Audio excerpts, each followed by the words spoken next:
Dear friends, what you are watching now is the whole process of packing Alucobond panels in wooden box before shipment. We usually pack 100 panels into one wooden box. First, place the panels on a solid pallet that has been made in advance.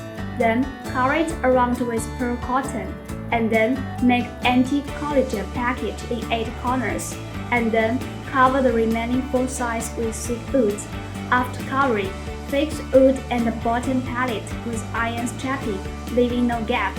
After the final packing, a layer of fresh protective film is used all around to further ensure that the wooden box will not be polluted by outside.